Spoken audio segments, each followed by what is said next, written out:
Hudson, in the end, you guys came out and took care of business again against Tascosa, did what you needed to do to kind of make sure that you guys are playing football after the regular season.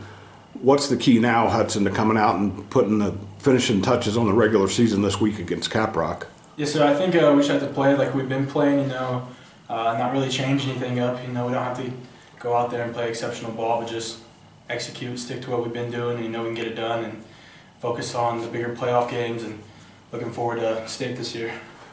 It looked like the offensive line, or sounded like, I didn't see it, but sounded like the offensive line had a pretty good time in the entire night, but especially in the second half. Yes, sir. The other night. What started clicking after halftime for you guys? I think we have a younger O-line, so I feel like even though it's late in the season, we're not 100% set on who our starters are, but once we get in there, we get them locked, they're ready, and I think it just takes them some time to get settled in, and when we do, we're rolling. Nothing much that can really stop us out there.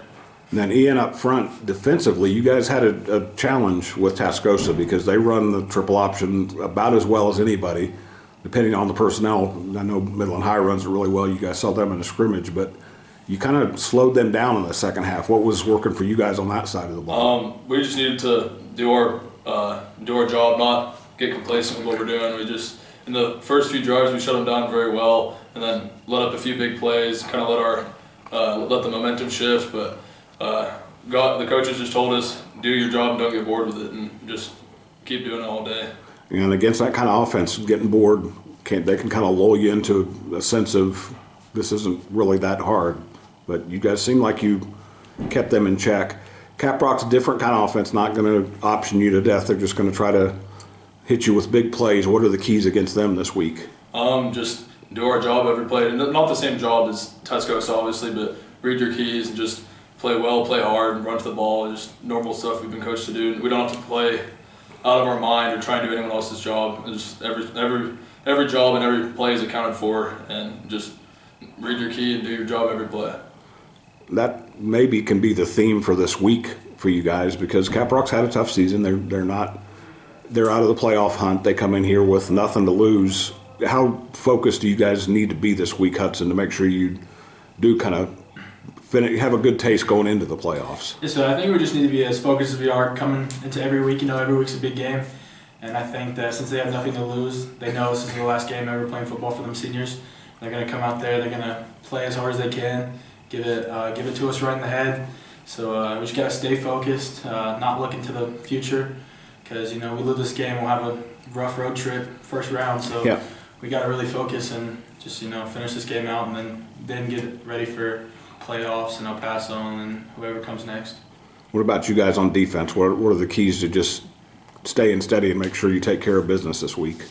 Like I said before, just doing our job. We just not doing too much really. Just we're keeping it base like how we have been all year. We're not doing it. We're not adding anything fancy, any new blitzes, anything like that. Just doing our job.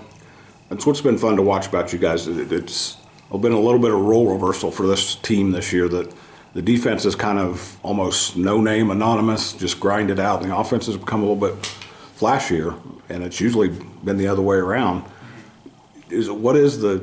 How strong is that sense of pride for you guys on defense? You may not have the biggest names or the greatest athletes like you've had the last several years, but you just keep doing the same job over and over again. Yes, sir. We love it. We don't do it for the recognition. We just do it. We like getting the 3 and out, putting the offense back on the field. We've been playing good defense all year, and some guys I feel like should be recognized a little bit more. Not myself, I don't think, but we just put your nose to the grindstone and get stuff done. That's a perfect example. I was going to say nose to the grindstone, blue collar for you guys. And what's it like to be on an offense? It's been a little bit, like I said, there's a little bit more bells and whistles for you guys this year. How nice has that been? Yes, so it's great. I think hats off to all of our coaches. I feel like we can have any kind of players out there. Coach Darden, both of them, Coach Hayes, Coach Bacchus, Coach Schulte, all of them. They work us hard, and they work with what we got. And I feel like when you just look at the beginning of the season and where we are now, it's crazy how much we've accomplished and how far we still have left to go. And we're still not satisfied, and it just motivates us to keep pushing, keep going, because we still got bigger goals to achieve.